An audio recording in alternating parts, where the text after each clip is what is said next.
नमस्कार। आज का हमारा विषय है मोटापा एवं यौगिक चिकित्सा। इस विषय पर हम आगे बढ़ेंगे। इसी को हम यौगिक का दृष्टि से इसकी चिकित्सा भी देखेंगे। तो अनुक्रम के रूप में हमारे सामने पहला विषय रहेगा मोटापा क्या होता है और उसके कारण और लक्षण क्या है। मोटापे से स्वास्थ्य पर अन्य कौन से प्रभाव पड़ते हैं, क्या और खतरे रहते हैं। मोटापे का यौगिक प्रबंधन यानी यौगिक मैनेजमेंट जो है, समग्र योग चिकित्सा मोटापे की वो कैसी है उसको भी हम देखेंगे। सर्वप्रथम मोटापा क्या है, इस विषय को हम देखते हैं। जनरली ये सर्वाधिक जो है आम पोषण बीमारी के रूप में या उपापचय संबंधी विकारों के रूप में सामने आती है, इसके रूप में लिया जाता है। इसके साथ साथ में ये एक ऐसी अवस्था है शरीर की जिसके अंदर आवश्यकता से ज़्यादा या अधिक चर्बी इकट्ठी हो जाती है, वसा इकट्ठी हो जाती है और जिससे शरीर पर नकारात्मक प्रभाव पड़ता है और शरीर को नकारात्मक रूप से प्रभावित करता भी है। मोटापा को सामान्य रूप से बीएमआई के द्वारा मापा जाता है, बॉडी मास इंडेक्स के द्वारा, जिसमें शरीर द्रव्यमान सूचकांक इस आधार पे हम इसको देखते हैं। और इसके अंदर इसके अलावा भी और अन्य तरीके भी हैं मोटापे को मापने के। शरीर की जो चमड़ी है उस चमड़ी की तह की माप के द्वारा भी हम इसका पता लगा सकते हैं। साथ साथ में शरीर की विभिन्न परिधियां जैसे कमर भाग हो गया, नितंब हो गया, हाथ की बाजू हो गई, पेट का साइज हो गया, इसके आधार पर भी मोटापे का पता लगाया जा सकता है। इसके साथ साथ में जो हमारे सामने एक जनरल आइडिया हम देखते हैं बीएमआई मापने का। बीएमआई जो मापा जाता है वो शरीर का जितना भार होता है उसमें मीटर स्क्वायर जो लंबाई है हमारी उसका भाग दिया जाता है और उसके बाद में जो बीएमआई आती है उससे हम पता लगाते हैं। तो बीएमआई एक्चुअल में कैसे हम पता लगा सकते हैं उसकी स्थिति हम देखते हैं। जिनके शरीर का बीएमआई निकालते हैं, बीएमआई निकालने पर जब उसका बीएमआई 18.5 से 24.9 तक आता है तो आप समझिए कि उसका वेट नॉर्मल है, सामान्य है, एक आदर्श स्थिति में है। अगर इससे कम होता है तो वह कुपोषण का शिकार होता है और जैसे इससे ऊपर जाता है तो वो ओवरवेट की स्थिति में आ जाता है, यानी वो मोटापे की श्रेणी में आने की स्थिति में आ जाता है, यानी 25 से 29 तक की स्थिति में वो मोटा दिखने लगता है स्वाभाविक स्तर पर और मोटा होता है। उसके साथ में जैसे ही बीएमआई की 29.9 की स्थिति को क्रॉस करता है तो ओबेसिटी स्टेज 1 में आ जाता है, यानी वो मोटापे के अंदर स्टेज 1 होती है उसमें आ जाएगा और उसमें धीरे धीरे कुछ सिम्टम्स या कुछ बीमारियों के सिम्टम्स अन्य दिखाई देने लग जाएंगे।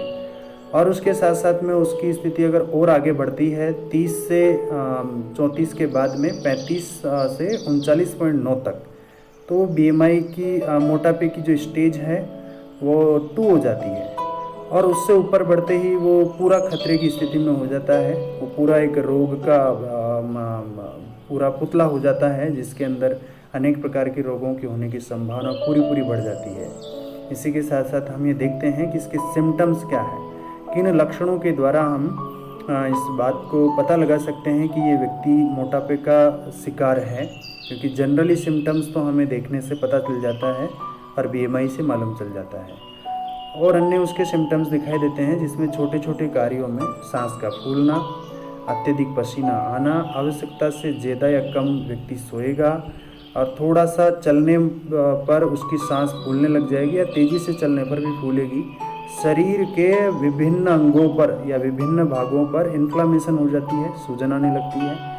शरीर के कई भागों में जैसे पेट हो गया, थाई मसल्स हो गए, नितंब हो गए, हाथ की बाजू हो गई, उनमें फैट का अत्यधिक जमना होना शुरू हो जाता है। उसके दूसरे कारण होते हैं मनोवैज्ञानिक कारण भी हो सकते हैं, मानसिक हो सकते हैं, जिसमें आत्मसम्मान की कमी और आत्मविश्वास की कमी, ऐसे सिम्टम्स उसमें देखे जाते हैं। इसके अलावा मोटापे से शिकार जो व्यक्ति होता है उसमें मधुमेह टाइप 2 जो बीमारी है वह भी होना शुरू हो जाती है।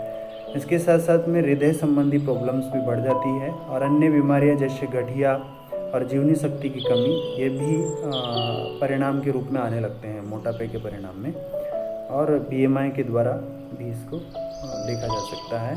इसके कारण क्या है तो कारण के रूप में जो हमारे सामने है, अत्यधिक कैलोरी का उपभोग व्यक्ति करता है और उसके बाद में उसके अनुपात में परिश्रम कम करता है तो भी मोटापे बढ़ने लगता है। कुछ मामलों में अत्यधिक भोजन का उपभोग भी व्यक्ति जब करता है और जेनेटिक भी इसका एक कारण हो सकता है। चिकित्सकीय व मनोरोग भी इसका कारण बनते हैं। अत्यधिक चर्बी जब शरीर में एकत्रित होने लगती है, संचयन होने लगता है तो भी मोटापा बढ़ जाता है। ऊर्जा ग्रहण और ऊर्जा उपभोग के बीच असंतुलन का भी एक कारण हो जाता है और कोई विशिष्ट कारण इसके नहीं है, क्योंकि जनरली यही कारण इसमें देखे जाते हैं। परंतु इसको प्रभावित करने वाले अन्य कारक भी कौन कौन से हो सकते हैं, जिनको हम देख सकते हैं। आहार में जो असंतुलन है ऊर्जा की खपत में और ऊर्जा के ग्रहण के अंदर। गतिहीन जीवनचर्या, ये भी एक मुख्य भाग इसका ही रहता है कि हम बहुत अत्यधिक ऊर्जा लेते हैं, शरीर में कैलोरी लेते हैं और उसका उपभोग कम करते हैं। चिकित्सकीय व मनोरोग, कोई व्यक्ति अन्य किसी डिजीज़ से अगर ग्रस्त है और उसकी दवाइयाँ ले रहा होता है तो उसके भी नकारात्मक प्रभाव मोटापे के रूप में देखे जाते हैं, उसकी आकांक्षा बढ़ जाती है। और समाज आर्थिक कारण भी है। समाज आर्थिक कारण में ये होता है कि उच्च जो वर्ग होते हैं उनमें अत्यधिक भोग्य सामग्री होने से वो भोग्य सामग्री का उपभोग तो करते हैं, लेकिन उस अनुपात में वे मेहनत नहीं करते, परिश्रम नहीं करते, इस कारण भी ये बढ़ जाती है। आनुवांशिक भी होता है, जेनेटिक, एक पीढ़ी से दूसरी पीढ़ी में स्थानांतरित भी हो जाती है ये बीमारी। उपापचय संबंधी भी हो जाती है। उपापचय का मतलब ये होता है कि व्यक्ति में जो ऊर्जा है उसकी जो खपत है वो कम हो जाती है और कम होने से उसके मोटापा बढ़ने की संभावना अत्यधिक बढ़ जाती है। साइकोलॉजिकल सिम्टम्स, साइकोलॉजिकल कारण भी हो सकते हैं, जैसे चिंता, तनाव, भय, अकेलेपन का भाव, पृथक्करण का भाव, निराशा आदि जो है व्यक्ति को अधिक भोजन करने के लिए प्रोत्साहित करती है।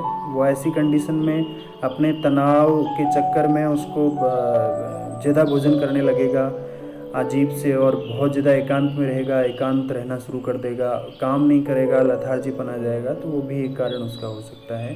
पेय पदार्थ जैसे चाय, कॉफ़ी, वात युक्त पेय जिनसे वायु प्रकोपित होती हो, तो ऐसे पेय पदार्थ से भी, सोडा, शीतल पेय, अल्कोहल युक्त भोजन का सेवन करना, ऐसे पदार्थों का सेवन करना, शरीर के ऊतकों में तरल पदार्थों के जमाव की ओर ले जाते हैं, सारी चीज़ें जिनसे वजन में बढ़ने की संभावना बढ़ती है।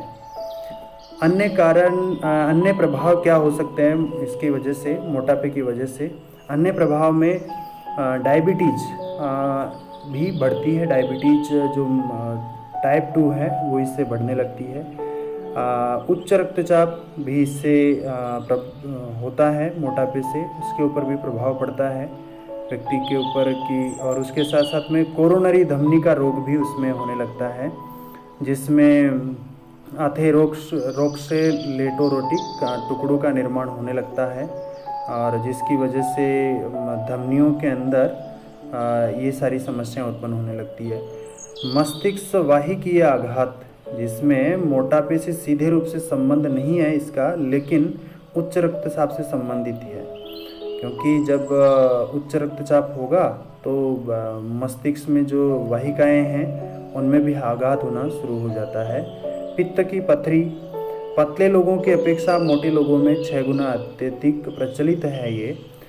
अल्प संवातन सिंड्रोम, इसमें अत्यधिक मोटे लोगों में श्वसन असामान्यताओं का समूह होता है, इस वजह से ये प्रॉब्लम भी खड़ी हो सकती है। संधिवात, जोड़ों के अंदर वायु का बढ़ जाना और जोड़ों में दर्द होना, ये भी इसका एक कारण है। कैंसर, अंतर्गर्भाशय कला संबंधी बढ़ जाते हैं। स्तन और पेट संबंधी कैंसर की संभावना बढ़ जाती है। डिस्लिपिडीमिया यानी लिपिड या वसा का असंतुलन हो जाना, उच्च कोलेस्ट्रॉल या ट्राइग्लिसराइड का उच्च स्तर हो जाना, इसके साथ साथ में स्लीप एपनिया का बढ़ जाना या ऐसी कंडीशन आ जाना। स्त्रियों से संबंधित समस्याएं जैसे अनियमित मासिक धर्म और बंध्यता, बांझनपन भी इससे हो जाता है। और इसके साथ साथ में अब हम देखेंगे यौगिक प्रबंधन। यौगिक प्रबंधन जो मैं यहाँ ले रहा हूँ, आपके सामने रख रहा हूँ, ये यौगिक प्रबंधन स्वामी विवेकानंद योग अनुसंधान संस्थान बेंगलोर उसके द्वारा डिज़ाइन किया हुआ है और एक रिसर्च किया हुआ है पूरा। उन्होंने इस रिसर्च की प्रणाली, इसको जो यौगिक चिकित्सा है, किसी भी डिजीज़ को 5 कोषों में डिवाइड करके वो चिकित्सा को देते हैं। हमारे शरीर के अगर 5 कोषों की दृष्टि से देखते हैं तो अलग अलग पूरे कोष है। एक एक कोष को स्वस्थ करते हुए चलते हैं। तो हो सकता है हमारा मनोमय कोष विकृत हो, उसकी वजह से हमारा मोटापा बढ़ा हुआ हो, और हम अन्नमय कोष को ठीक करने में लगे हुए हों तो भी वो ठीक नहीं हो सकता है अन्नमय कोष की प्रॉब्लम के कारण ही मोटापा बढ़ रहा हो, तो हम मनोमय कोष को ठीक करने में लगे हों। तो ऐसे सारे कोषों को समग्र दृष्टि से देखते हुए ये चिकित्सा दी जाती है। इसके रिसर्च भी हैं, इसके पूरे उदाहरण हैं, रेफरेंस है जो मैंने लास्ट में दे रखे हैं, वो आगे देखने को मिलेगा। सबसे पहले अन्नमय कोष। अन्नमय कोष जो होता है, हमारी फिजिकल बॉडी जो दिख रही है हमें, इस फिजिकल बॉडी के अंदर जो प्रभाव दिखते हैं, उन प्रभावों को देखकर हम इसकी विकृति का पता लगाते हैं और कुछ जांच के द्वारा पता लगाते हैं। तो अन्नमय कोष को ठीक करने के लिए, यानी फिजिकल बॉडी को ठीक करने के लिए मुख्य 3 चीज़ें ली जाती है: आहार, आसन और षटकर्म। जब भोजन करते हैं तो सीधा शरीर को जाके लगता है। जिस मात्रा में, जिस अनुपात में, जिस कंडीशन में जैसा भोजन हम लेते हैं वैसा प्रभाव शरीर पर पड़ता है। आसन का सीधा प्रभाव शरीर पर पहला प्रभाव पड़ता है आसन के द्वारा।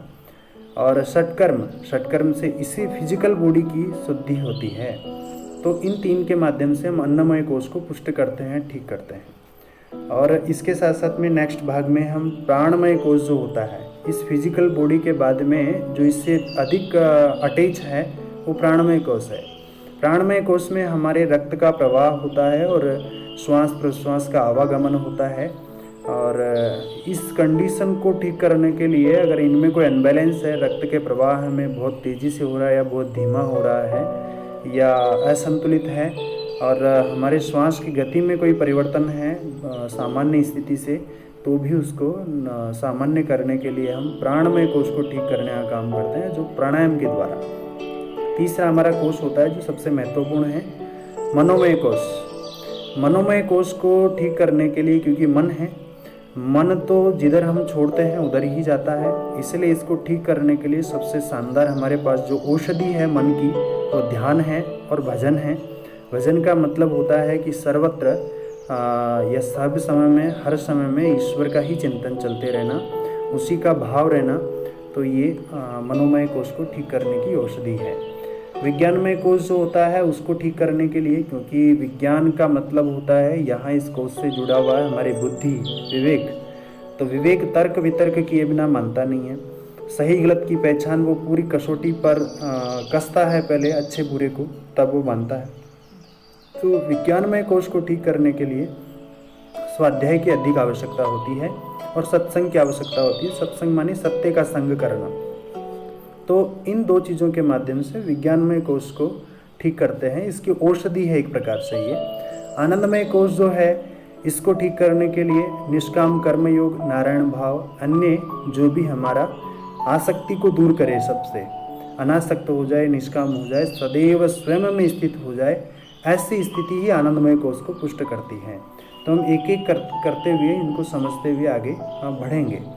जब हम अन्नमय कोष की बात करते हैं, इसमें स्थूल शरीर की चिकित्सा की बात होती है। अन्नमय कोष में जैसे आहार, आसन और षटकर्म लिए जाते हैं, तो हम देखते हैं आगे आहार को लेते हुए पहले देखेंगे। मोटापे में जो ग्रस्त व्यक्ति है उसको कैसा आहार देना चाहिए। तो अनाज के रूप में हम उसको पुराने चावल दे सकते हैं, बाजरा, मक्का, जौ, पतली खिचड़ी या दलिया दे सकते हैं अनाज के रूप में। दाल के रूप में मूंग, चना, अरहर, कुलथ, मसूर की दाल, ऐसी हम चीज़ें दे सकते हैं। फल जो है, फल के रूप में हम उसको अंगूर, सेब, अनार, पपीता, नारंगी आदि हम दे सकते हैं। सब्जियां जो है, सब्जियों में करेला, सहजन, लौकी, तोरई, परवल, कद्दू और मौसमी सब्जियां आदि हम दे सकते हैं। अन्य जो आहार में हम ले सकते हैं तो हल्का खाना लें, छाछ लेवें और गुनगुना पानी लेवें सुबह सुबह, और जिससे फैट को वो कम करता है और पेट को क्लीन करता है। चोकर की रोटी भी हम इसमें प्रयोग में ले सकते हैं। रेशे युक्त भोजन हमें लेना चाहिए, खासकर ये सारी चीज़ें सात्विक आहार हमें लेना चाहिए। सात्विक भोजन इसमें हमारे लिए सहायक होता है, क्योंकि सात्विक भोजन हमारे शरीर को बल भी प्रदान करता है और हल्का भी रखता है। तो इस प्रकार का हम भोजन ले सकते हैं। और इसमें अपत्य आहार, मोटापे से ग्रस्त लोगों को किस प्रकार का भोजन नहीं करना है। अनाज के रूप में जो नया चावल आया है एकदम, उसको नहीं लेना है। गेहूँ ले सकते हैं।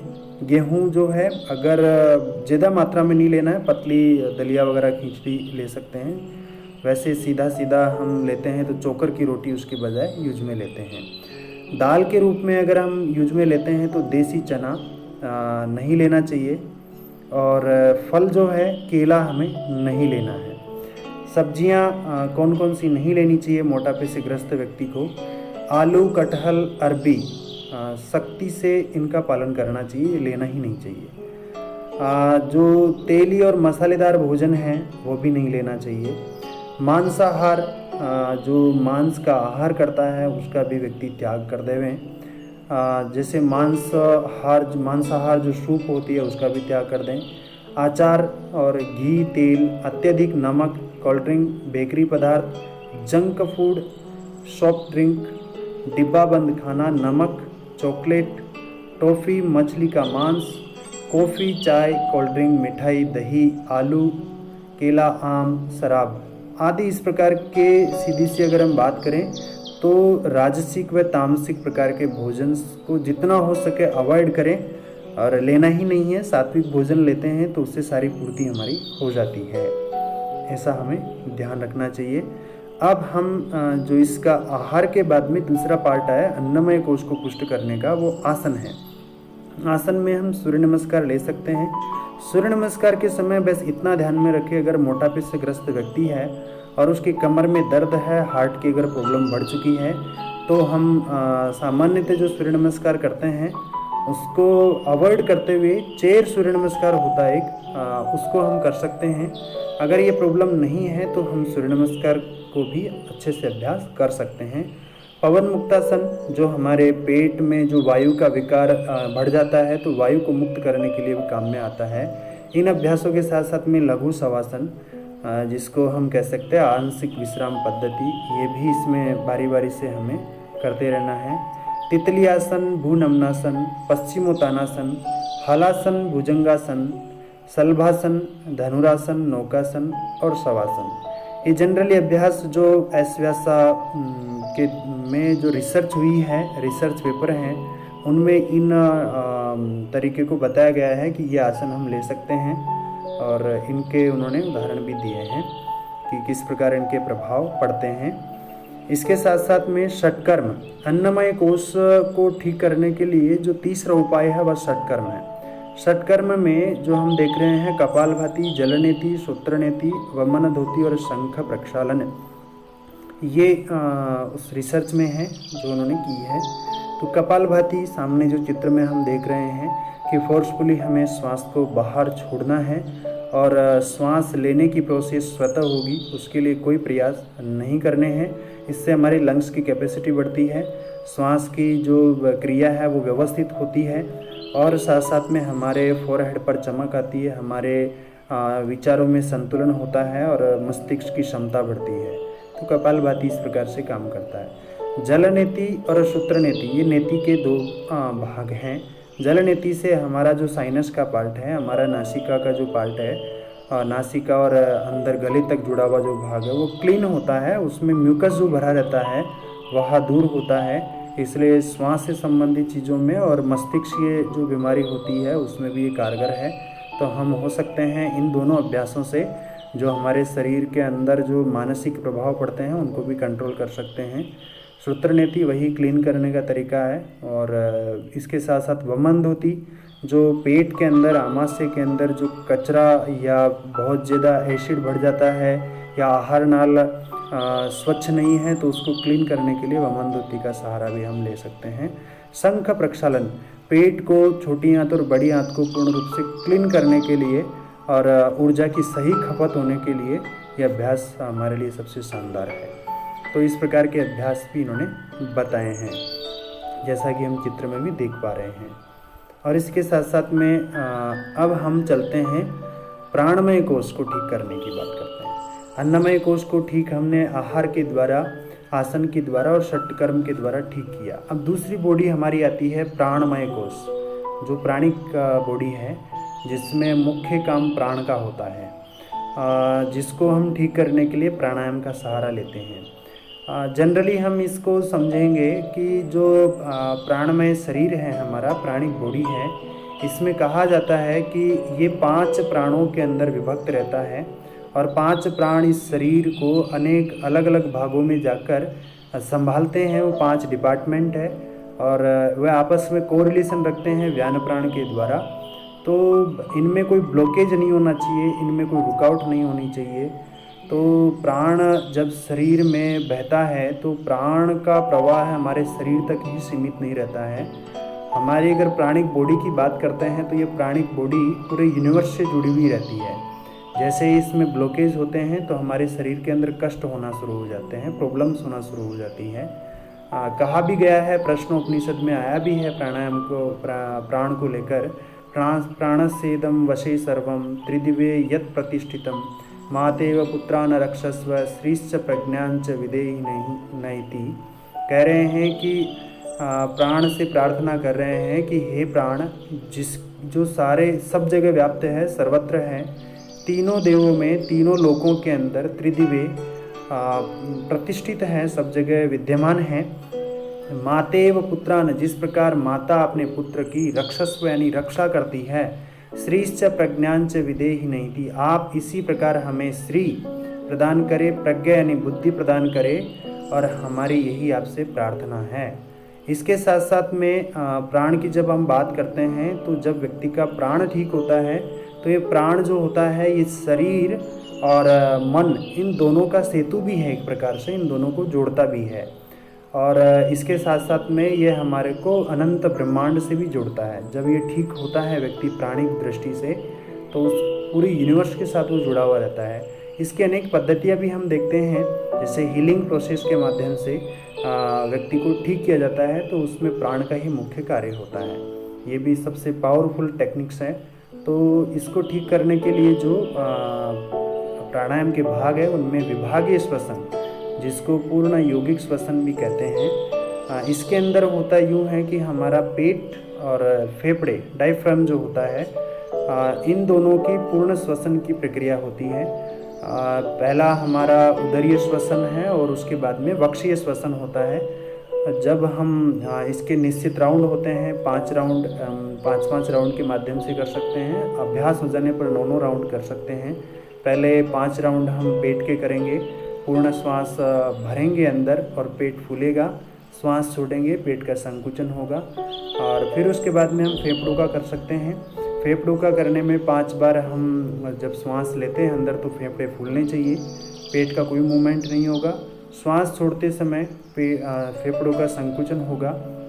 और जब हम पूर्ण यौगिक श्वसन तक चलेंगे तो पेट और फेफड़े, सीना भाग, वक्षीय, ये एक साथ फूलेंगे और श्वास छोड़ते समय एक साथ इनका संकुचन होगा। तो विभागीय श्वसन के द्वारा ये क्षमता बढ़ती है और श्वास की लेने की क्षमताओं में भी वृद्धि होती है और श्वास प्रश्वास में दीर्घता आती है।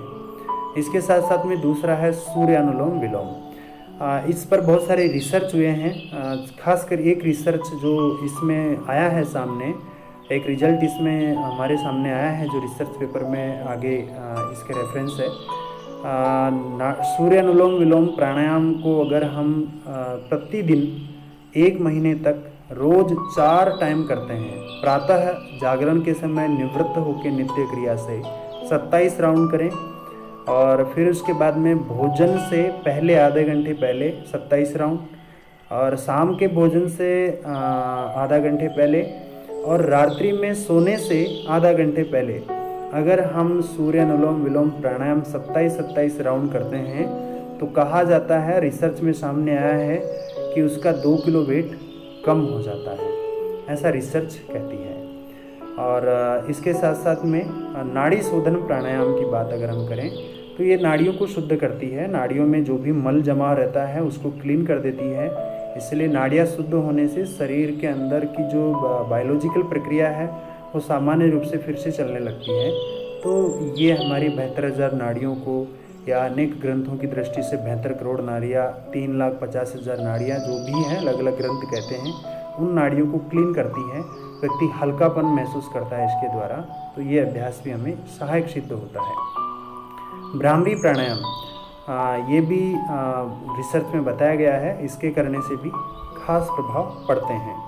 ऐसा करते हुए हम जैसे ही आगे बढ़ते हैं तो हम देखते हैं तीसरे प्रकार की जो हमारी बॉडी है, जिसमें मनोमय कोश को लिया गया है। मनोमय कोश बहुत पावरफुल कोश है, हमारी बहुत पावरफुल बॉडी है। इसमें इसको ठीक करने के लिए ध्यान और भजन की बात हमने की थी। अब एक बात आती है जो हम समझ लेवें, क्योंकि खासकर जीवन में 99% लोगों पर इसी का प्रभाव ज़्यादा पड़ता है, मनोमय कोश का ही। इसके विचलित हो जाने से ही अनेक प्रकार की बीमारियां खड़ी होती हैं। तो इसमें कहा गया है कि मन के हारे हार, मन के जीते जीत। हो सकता है एक अच्छा बलिष्ठ व्यक्ति, अच्छी भुजाओं वाला व्यक्ति, अच्छा लंबा चौड़ा शरीर, लेकिन अगर मन उसका कमज़ोर है तो वह आत्महत्या करने के लिए तैयार हो जाता है। और हो सकता है जिस व्यक्ति का शरीर भले ही पैर नहीं हो, पैर टूटे हुए हो, हाथ पैर काम नहीं कर रहे हो, शरीर में अनेक प्रकार की विकृतियां हो सकती है, दुबला पतला हो सकता है, लेकिन मन स्ट्रोंग है, मन पावरफुल है, तो वो एवरेस्ट फतह करने की ताकत भी रखता है। तो इसलिए सबसे ज़्यादा पावरफुल हमारे पास कोई चीज़ है तो वो मन है। मन को हम जिस दिशा में मोड़ते हैं वैसा ही हमारा व्यक्तित्व बन जाता है। इसलिए इम्पोर्टेंट है मन को समझना। इसलिए मन को अगर हम ध्यान के माध्यम से या भजन के माध्यम से ठीक करते हैं, सही दिशा देते हैं, तो उसमें एक सकारात्मक उन्नति होती है। जब हम ध्यान करते हैं तो हमें लास्ट में राइट साइड के अंदर कॉर्नर में एक चित्र दिखाई दे रहा है। तो ऐसे समझिए कि हमारे मन के अंदर हजारों प्रकार के विचार भरे पड़े हैं, लेकिन ये विचार लयबद्ध हो जाते हैं, इनमें कोई उलझन नहीं होती। प्रत्येक विचार को हम देख पाते हैं, समझ पाते हैं और उसकी क्षमताओं को पहचान सकते हैं और हमारे विस्तृत स्वरूप को हम जान सकते हैं। इस प्रकार ध्यान भी मनोमय कोश को ठीक करने में काम करता है। और इसके साथ साथ भजन जो होता है, भजन से हम, जैसे नारद मुनि का चित्र नीचे दिया गया है, भजन का मतलब होता है कि सर्वत्र सृष्टि के अंदर ईश्वर ही ईश्वर है, नारायण ही नारायण है। ऐसा भाव रखकर कोई मन को अगर सही दिशा देता है तो उस व्यक्ति को कहीं दुख और कष्ट नहीं होगा, वो तनाव में नहीं आएगा, उसकी दिनचर्या अव्यवस्थित नहीं होगी और ये सारी कंडीशन से वह गुजरेगा नहीं, जो मनोविकार है उससे गुजरेगा नहीं, वो नियंत्रण में रखेगा, मन उसके बस में रहेगा। तो इस प्रकार हमने मनोमय कोश को ठीक करने की बात करी। और इसके साथ साथ में अब विज्ञानमय कोश को जब अगर हम देखते हैं कि इसको कैसे हम ठीक कर सकते हैं, मनोमय कोश को ही एक बार हम देखेंगे कि क्या इसमें चीज़ें हैं। तो जो रिसर्च है उसमें नादानुसंधान और ओमकार का ध्यान, इन दो बातों को लेकर उन्होंने संकेत किया है। जो इसमें संकेत आया है उसमें नादानुसंधान में 9 बार आकार का उच्चारण, 9 बार उकार का उच्चारण और 9 बार मकार का उच्चारण करने से और 9 बार ओमकार उच्चारण करने से ये नादानुसंधान होता है। इससे भी हमारा मनोमय कोश ठीक होता है, पुष्ट होता है।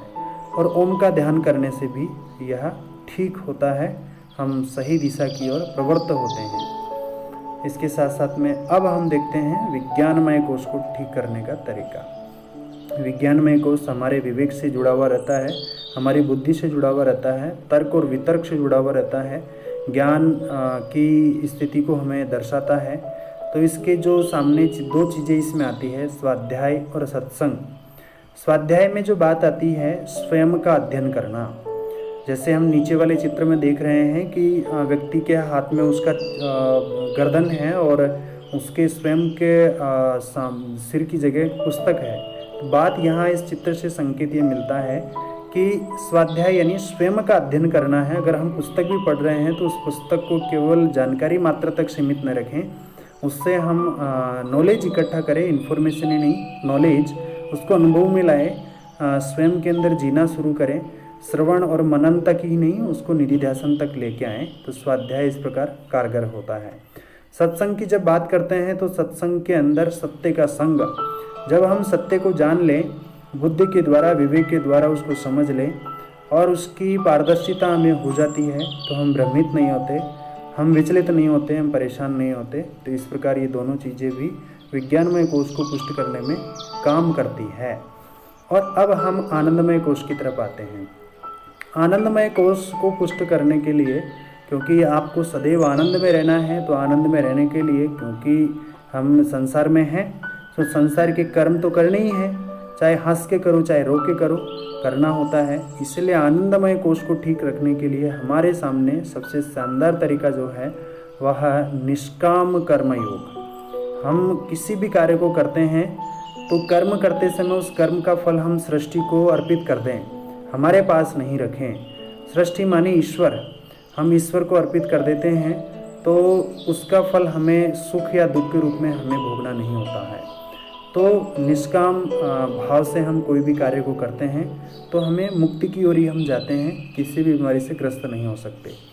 और नारायण भाव भी हम रखें, किसी भी कार्य को करते समय नारायण भाव रखते हुए स्वयं को निमित्त मानकर संसार के प्रत्येक कार्य को करें, तब उसका परिणाम हमें प्राप्त नहीं होता है। इसके साथ साथ में हम मोटापे से बचाव के और क्या उपाय हो सकते हैं, तो निश्चित अंतराल होना चाहिए भोजन के समय में।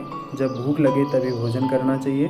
भोजन करते समय टीवी देखना और अन्य कुछ पढ़ते रहना, ये सब चीज़ें भी नहीं करना है। ख़ास चीज़ें जैसे केक, बिस्किट, तला हुआ भोजन, अन्य फास्ट फूड की अपेक्षा करें। घर में बना हुआ स्वास्थ्यवर्धक नाश्ता, फल सब्जियां, अंकुरित अनाज, यही खाने का प्रयास करें। और 2 वक्त भोजन के मध्य कुछ खाने से बचें। जब हम सुबह, दोपहर या शाम को जो भोजन करते हैं उसके बीच में थोड़ी थोड़ी मात्रा में कुछ ना कुछ हम लेते रहते हैं, तो उनको अवॉइड करें तो भी हमारा मोटापा नियंत्रण में रहेगा। और इसके साथ साथ में चबा कर खाएँ, बहुत बार 32 बार चबा कर खाएँ। मतलब ये है कि उसको एकदम लसलसा भोजन हो जाए मुंह के अंदर ही, तो पाचन में दिक्कत नहीं आती। शराब का सेवन और धूम्रपान से बचें। कार्बोहाइड्रेट की मात्रा पर नियंत्रण रखें। शारीरिक गतिविधियों में भाग लें। इस प्रकार आज का जो हमारा विषय था वो पूरा हुआ। हमारे सामने जो मैंने रेफरेंस लिए हैं गूगल स्कॉलर से उठाए हैं बहुत सारे, जिसमें WHO के द्वारा भी जो रिपोर्ट थी वो भी सामने है 1 नंबर में। दूसरे नंबर के अंदर सारा जो गूगल स्कॉलर से मैंने उठाया है, जिसको ओबेसिटी को लेकर अध्ययन किया गया है। और इसके साथ साथ में आगे जो रेफरेंस है पूरे आपके सामने हैं। और 8 नंबर का जो रेफरेंस है नीचे डॉक्टर नागेंद्र HR 2014 में उनके द्वारा एक पुस्तक का कंबाइनेशन किया गया था, संकलन किया गया था, जो रिसर्च पर आधारित थी। योगा फॉर ओबेसिटी, स्वामी विवेकानंद योग प्रकाशन बेंगलोर द्वारा प्रकाशित है। तो उसमें से मैंने ये जितने सारे मेरे पास यौगिक मैनेजमेंट था वहाँ से मैंने लिया है। नमस्कार, सभी को धन्यवाद।